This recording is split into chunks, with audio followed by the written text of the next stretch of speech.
Salam alaikum wa rahmatullahi ta'ala wa barakatuh. Bonjour chers étudiants. Après avoir étudié le traitement des produits et des charges au niveau des vidéos précédentes, on va procéder au calcul du résultat fiscal net. Bien sûr, ce résultat sera la base du calcul de l'IS. Donc, par l'analyse des produits et des charges, on détermine les déductions et les réintégrations. Ce travail se fait dans un tableau qu'on appelle tableau de réintégration et déduction.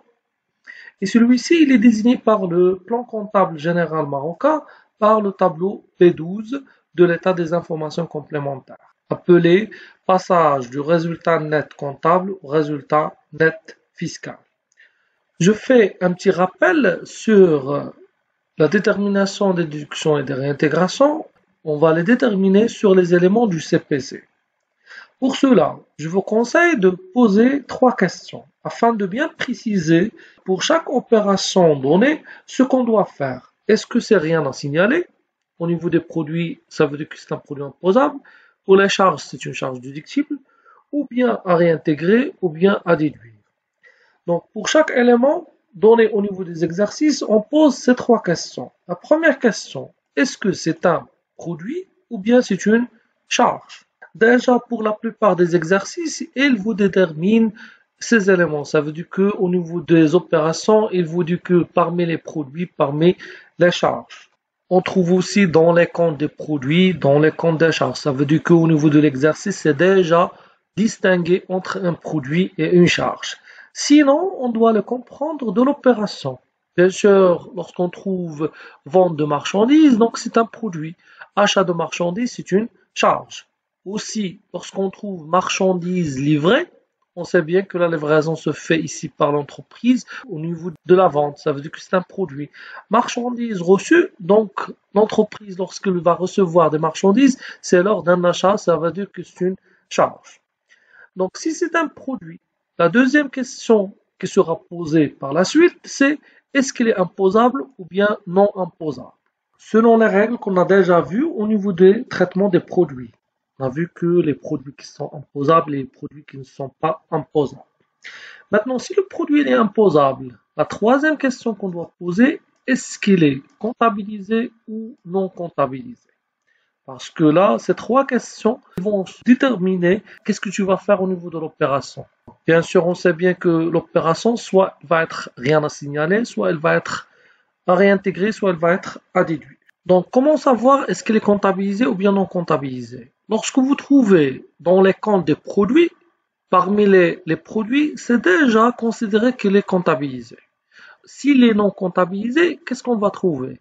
On va trouver que aucune écriture n'est enregistrée, aucun enregistrement n'est fait, le comptable n'a passé aucune écriture, ou bien on peut trouver au niveau de l'opération clairement non comptabilisé. Maintenant, si le produit il est imposable, est-ce qu'il est comptabilisé? Donc, on va faire rien à signaler. Donc, déjà, il est inclus dans le résultat et il est imposable, donc rien à signaler. Maintenant, si le produit est imposable et non comptabilisé, on va le réintégrer. Et c'est le cas des retenues à la source au niveau des intérêts lorsqu'ils sont enregistrés en net.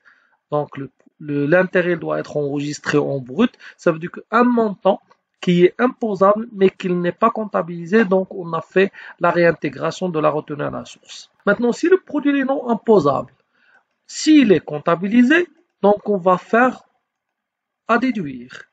Puisqu'il est non imposable, il est déjà inclus au niveau du résultat comptable, il n'est pas imposable, donc on va le déduire. S'il est non imposable et non comptabilisé, on va rien faire, ça veut dire que rien à signaler. Donc, tant qu'il n'est pas inclus dans le résultat comptable et il n'est pas imposable, donc on va faire rien à signaler.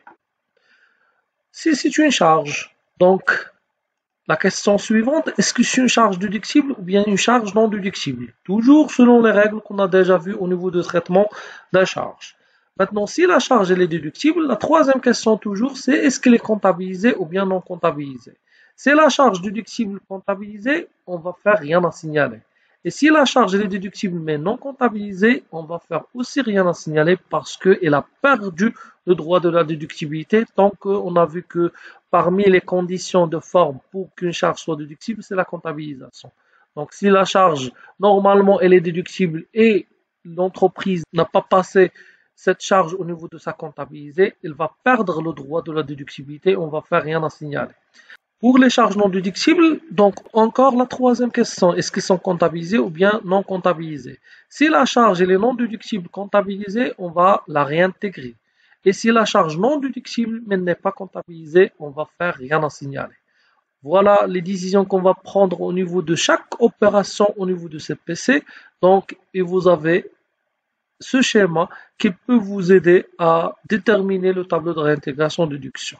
De ce fait, au niveau de cette PC, on a les produits et les charges. Lorsqu'on retranche les charges des produits, on aura le résultat comptable. Au niveau fiscal, on a dit qu'on va prendre le résultat comptable et on ajoute les réintégrations, on retranche les déductions, on a le résultat fiscal. Il y a un autre élément qu'on doit le prendre en considération au niveau de la détermination du résultat fiscal net. Il s'agit des amortissements déférés. C'est quoi? Donc, je vais prendre un exemple pour savoir c'est quoi un amortissement déféré. Donc, la situation d'une entreprise à la fin de l'exercice N, vous avez les produits imposables 1 500 000, les charges déductibles 2 millions, dont les dotations d'amortissement est de 400 000. On sait bien que les dotations d'amortissement, elles sont enregistrées au niveau des charges et elles sont déductibles. Donc ici, vous avez la totalité des charges qui sont déductibles pour cette entreprise au niveau de l'exercice N, c'est 2 millions. Donc il y en a une partie des dotations d'amortissement qui correspond à 400 000. Donc, lorsqu'on va calculer le résultat fiscal, il va donner 1 500 000 moins 2 millions, ça donne moins 500 000. Puisqu'il s'agit d'un moins ici, ça veut dire que le résultat il est déficitaire de 500 000 qui est relatif à l'exercice N. Lorsqu'il s'agit d'un résultat qui est déficitaire, donc c'est une perte. Puisque c'est une perte, l'État lui dit que lorsque vous réalisez des bénéfices dans les années à venir, donc vous pouvez les retrancher.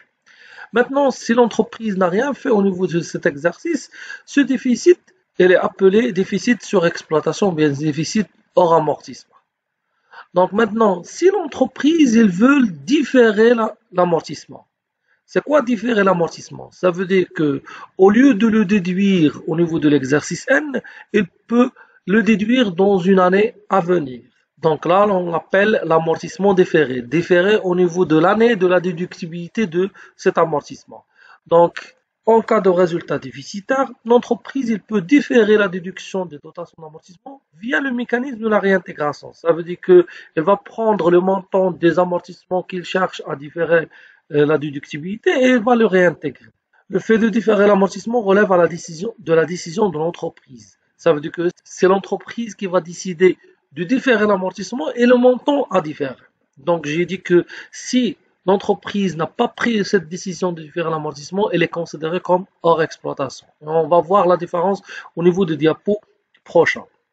Maintenant, si l'entreprise a décidé de différer l'amortissement de 300 000 dirhams, donc je fais exprès ici que il se peut qu'il va prendre 400 000, mais donc l'entreprise ici, il a pris de décision juste de différer les 300 000 dirhams.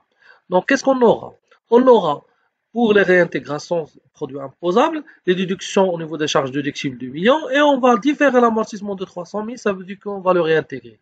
On aura en total 1 800 000 et 2 millions au niveau de la déduction. Et on aura, le résultat fiscal, c'est 1 800 000 moins 2 millions, ça donne moins 200 000. Donc il s'agit d'un déficit, bien sûr toujours en moins, il s'agit d'un déficit sur exploitation. Maintenant, à la fin de l'année ou bien d'une manière extra-comptable, qu'est-ce qu'on aura? On aura la situation de déficit de l'exercice N sera le déficit hors amortissement, c'est les 200 000 qu'on a obtenu au niveau de la table de réintégration-déduction, et on a l'amortissement déféré, c'est 300 000 dirhams. Donc le total, c'est le déficit de l'exercice N de 500 000. Mais cette distinction, elle permet à l'entreprise de se bénéficier d'un élément. L'élément qui vient où? C'est au niveau de l'imputation des déficits au niveau des années à venir. Donc, vous avez, au niveau du tableau de réintégration-déduction, on aura ce qu'on appelle le résultat fiscal brut. Par la suite, on va déduire les déficits des exercices antérieurs, des exercices passés, et on aura le résultat fiscal net qu'on cherche. Maintenant, quels sont les éléments qui sont relatifs à ces déficits? C'est que, pour les déficits, on a dit que pour chaque exercice, on a deux types. Déficit sur exploitation et déficit au niveau de l'amortissement déféré. Pourquoi cette distinction? Pour la seule raison que pour le déficit sur exploitation, il a la limite de 4 ans après l'année où a apparu le déficit. Ça veut dire que l'exercice où apparaît un déficit sur exploitation, il a 4 exercices pour l'imputer. C'est pour ça que si on a au niveau de l'exercice N un déficit sur exploitation, il a 4 exercices. Ça veut dire que N plus 1, N plus 2, N plus 3, N plus 4 pour imputer les déficits. Sinon, il est prescrit. Sinon, elle est prescrit, ça veut dire qu'elle n'a pas droit de l'imputer par la suite, au niveau de N plus 5 ou bien N plus 6. Et cette déduction au niveau d'un exercice, pour imputer le déficit, dans l'ordre d'ancienneté. Donc, on commence par N-4, ça veut dire que la quatrième année passée, puis N-3, puis N-2, puis N-1. Pourquoi? Parce qu'au niveau de N-4, s'il s'agit d'un déficit, il a 4 exercices pour l'imputer. Ça veut dire que c'est N-3, N-2, N-1 et N. Donc, si on calcule pour N, c'est la dernière année pour l'imputation de le déficit sur exploitation de N-4. Et on va voir ici par des exemples. Pour l'amortissement déféré, il est sans limite. Ça veut dire que l'entreprise il peut imputer l'amortissement déféré des 10 ans ou bien de 15 ans passés. Donc, c'est la seule raison pour laquelle on fait la distinction au niveau d'un exercice déficitaire entre le déficit sur exploitation et l'amortissement déféré. À préciser ici que, comme on a dit que l'amortissement déféré relève de la décision de l'entreprise, ça veut dire que lors d'un exercice déficitaire, si l'entreprise ne précise pas ou bien n'a pas mentionné le déficit sur exploitation et l'amortissement déféré, pour l'administration fiscale, il considère que le déficit comme surexploitation. Ça veut dire qu'il ne peut pas bénéficier de la sans limitation pour l'amortissement déféré. Donc, la durée de la prescription d'un déficit qui n'est pas mentionné, donc ça sera 4 exercices. Voici des exemples afin de bien comprendre le mécanisme des déficits pour déterminer le résultat fiscal net d'un exercice. Donc, vous avez la situation des déficits d'une entreprise est comme suit. Vous avez pour les années 2015 jusqu'au 2019 et les déficits correspondants 250 000, 550 000, 600 000, 800 000, 600 000. Le total, c'est 2 800 000 dirhams. Première remarque ici. Donc, pour le déficit de l'entreprise, il n'a pas mentionné est-ce que c'est un déficit sur exploitation ou bien l'amortissement déféré. Donc, si c'est le cas, comme on a dit, on va le considérer comme un déficit hors amortissement. Et elle va bénéficier de l'imputation juste à la limite de 4 exercices. Ici, qu'est-ce qu'on va faire? Donc, premièrement, on va voir les années. Donc, puisqu'on a en 2020, donc ce qu'on peut déduire, c'est 2019, 2018, 2017, 2016. Donc, 2015, il est prescrit. Ça veut dire qu'il n'a pas droit d'imputer le total de déficit de 250. Puis, si on va prendre le total de ces déficits, il ne peut pas être imputé par le résultat fiscal positif de 2020. Donc, c'est pour ça que, qu'est-ce qu'on va prendre? On va imputer jusqu'à avoir un résultat fiscal net égal à 0. Ça veut dire que on ne peut pas avoir un résultat fiscal de l'exercice 2020 négatif, puisque ici il est positif. Donc, pour le résultat fiscal net, il ne peut être que 0. Donc, qu'est-ce qu'on va faire? Premièrement, le résultat fiscal brut 1 million. Vous avez les déficits pour 2015, il est prescrit. Pour 2016, il peut être imputé 550 000, puisque 1 million, elle peut l'imputer 550 000. Pour 2017, donc vous avez 600 000. Donc si on fait 600 000 plus 550 000, ça donne 1 150 000. Et puisqu'on a 1 million, ça veut dire que la totalité du déficit de 2017 ne peut pas être imputée. Elle va être imputée à hauteur de 450 000. Ça veut dire que le reste de 1 million par rapport au déficit de 2016. Donc vous avez 1 million moins 550 000, c'est 450 000. Donc pour 2017, il va être imputé juste 450 000. Donc les déficits sont imputés à hauteur de 1 million de dirhams. Donc j'aurai le résultat fiscal net, c'est 1 million moins 1 million, c'est 0. Donc je répète ici, si le résultat fiscal brut d'un exercice est positif, le résultat fiscal net ne peut être jamais négatif. Ça veut dire qu'il peut être 0 lorsqu'on va imputer le total des déficits et il ne suffit pas. Et par la suite, la situation des déficits, comment elle va être? Pour 2017, donc déjà il y avait 600 000, mais on a imputé 450 000. Donc il reste juste 150 000 pour l'imputer. 2018, 800 000, 2019, 600 000, et bien sûr pour 2020, il n'y avait pas de déficit. Donc, quand vous voyez que pour 2016, il a été totalement imputé, pour 2017, 150 000. Et pour 150 000, il reste un seul exercice qui est celui de 2021 pour imputer les 150 000. Sinon, il sera prescrit aussi. Deuxième exemple, vous avez les années, donc j'ai pris le même exemple, mais le résultat fiscal de 2020, c'est 4 400 000 dirhams. Déterminer le résultat fiscal net de 2020. Je vais procéder de la même manière en considérant que pour le déficit ici, il est hors exploitation parce que l'entreprise n'a pas mentionné la partie de l'amortissement déféré. Donc j'aurai le résultat fiscal 4 400 000. Donc pour le total déficit, il ne peut pas être imputé parce que celle de 2015, elle est prescrite. Donc le déficit de 2015, il est prescrit. Donc je vais prendre pour 2016, 2017, 2018, 2019 et ce sera le total de l'imputé, c'est 2 550 000. Puisque le résultat fiscal peut imputer cette totalité, donc j'aurai le résultat fiscal net, c'est 4 400 000 moins 2 550 000, ça donne 1 850 000. Et pour les déficits, ils sont tous imputés, ça veut dire qu'à partir de 2021, il n'y a aucun déficit des exercices antérieurs. Le dernier exemple dans cette capsule, exemple 3, vous avez la situation des déficits de l'entreprise comme suit. Donc ici pour de 2015 jusqu'au 2019, mais ici l'entreprise a mentionné les déficits hors amortissement et pour l'amortissement déféré. Pour le déficit hors amortissement, 50 000, 70 000, 100 000, 90 000, 60 000, le total c'est 360 000. Et pour l'amortissement déféré, 40 000, 50 000, 50 000, ça donne 220 000. Donc le résultat fiscal de l'exercice 2020 est de 240 000 et celui de 2021 c'est 750 000 dirhams. Déterminer le résultat fiscal net de 2020 et de 2021. Donc je vais procéder de la même manière. Donc le résultat fiscal brut 240 000 pour 2020. Donc le déficit hors amortissement. Toujours on commence par le déficit hors amortissement parce que l'amortissement déféré n'a pas de limite au niveau de la déductibilité. On va le déduire lorsque le résultat fiscal brut le permet.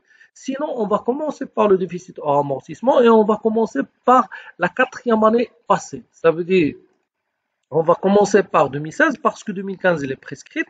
Donc 2016 c'est 70 000, 2017 c'est 100 000 et 2018 on va, puisque ici 90 000, on va déduire juste 70 000. Pourquoi? Parce que le résultat fiscal brut ne peut pas imputer le total des déficits de 2018.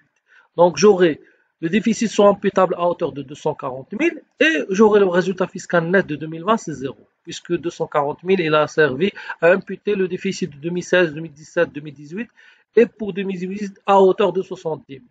Et la situation des déficits, il reste un reliquat pour 2018 hors amortissement de 20 000, ça veut dire que 90 000 moins 70 000 et celui de 2019, 60 000.